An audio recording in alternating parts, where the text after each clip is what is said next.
का किरदार शायद इस सदी का सबसे बेहतरीन किरदार है, या उनमें से ही एक। उसने शायद जब अपने लिए लोगों की आंखों में प्यार न ढूंढ पाया तो उन्हीं आंखों को अपने आगे झुकाने का फैसला कर लिया। वो जो लोग शायद उसे इज्जत नहीं दे सकते थे, उन्हें घुटनों पे लाने का फैसला कर लिया। उसे कुछ बनना था, लेकिन जानता था वो ओडिन की तरह महान नहीं बन सकता।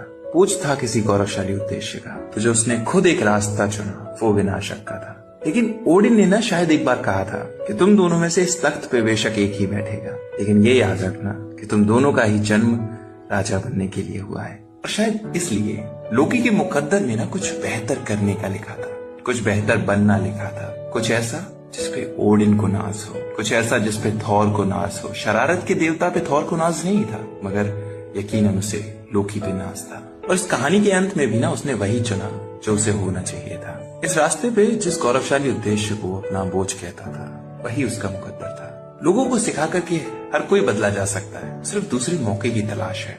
लोगों को सिखाकर कि उम्मीद मत छोड़िए, सूरज फिर किसी न किसी दिन अपनी किरणों का प्रकाश डालेगा। और सिर्फ इतना कह के कि वो जानता है कि उसे क्या होना चाहिए, उसे किस प्रकार का देवता होना चाहिए, तुम्हारे लिए, हम सब के लिए।